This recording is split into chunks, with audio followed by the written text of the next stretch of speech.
House hunting can be fun. You know what you want for you and your family, but have you thought about how to protect your pets? Dr. Moffatt, you've treated a lot of animals that have been injured around the home. Can you tell us about a few of those cases? Absolutely, I can. I have seen a lot of unfortunate accidents, and with some pre-planning and knowing what to watch for, most of these situations could be clearly avoidable. In terms of the inside hazards that we're concerned about, things to consider are things like doors that close automatically. They can close with a lot of force, resulting in traumatic injury to cats and dogs. For a larger dog, that may not be a big concern, some bumps and bruises, but the smaller the pet, small dogs and cats, they can have some fractures, including broken limbs, and ultimately a lot of tail amputations are a result. Along similar lines, ensuring that your screens are secure is very important. Not only does it keep your pet safe inside, but it also prevents other outside creatures from getting in. We also see a lot of dietary indiscretions, and by that I mean dogs just get into things that they shouldn't. Something we may not always think of is having a safe place for your guests to keep their items when they come to visit your home. Purses are a big source of dietary indiscretions. Things like gum and medications that are commonly kept in purses. Dogs are really attracted to those sorts of items. So having a high shelf or a closet that your guests can store their items will be really paramount in protecting your animal's welfare. Stairs.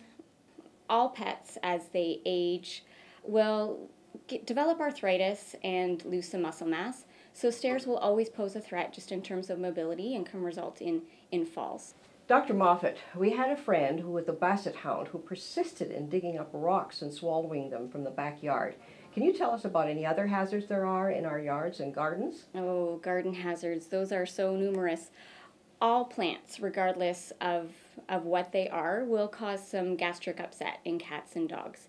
There are a lot of common garden plants that will cause a lot more serious effects than some vomiting and diarrhea, but there are a lot of other more serious injuries that can happen in terms of kidney and liver failure from ingestions of things like lilies.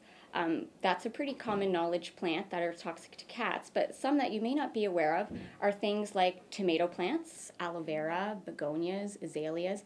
The list is really long in terms of those types of plants. Really, there's a long list of quite common plants that most people will have in their gardens that can result in serious injury. Your veterinarian will be able to give you a full list of information on the plants that could cause serious harm to your pets. In terms of ingestion, outside of that, plants can also cause physical harm to our pets. Especially in the fall when we're trimming back our plants and getting ready for winter, a lot of those sharp stems can actually, when they're covered by snow especially, become foreign objects that can get lodged in our pets' footpads when they go out in the garden. Also, other pets that explore with their faces are prone to injuries with scratches and things on their eyes. So things to be aware of when you're planning out what you have in your garden. Another big thing to consider is how secure is your yard. Even if it's fenced, you might think it's safe, but please be very cautious in checking the security of that fence so your animals don't escape and have unnecessary injuries like being hit by a car in your neighborhood. Also, we have to consider, can other animals get in? So inside or outside the home, accidents are just that. Accidents can happen, but with some careful planning and pre-education and knowledge, hopefully we can avoid these situations. But if you're ever unsure, please contact your family veterinarian and they'll be in a position where they can help you. Thank you very much, Dr. Moffatt. We've really appreciated talking to you today and making a safer home for puppies. Well, thank you for having me. Hi, I'm Douglas Cassan with LePage Triland Realty. And I'm Susan Cassan, and this is Sisu. If you're about to look for your home, why not call the Cassans at 519-857-7922? And we'd love to help.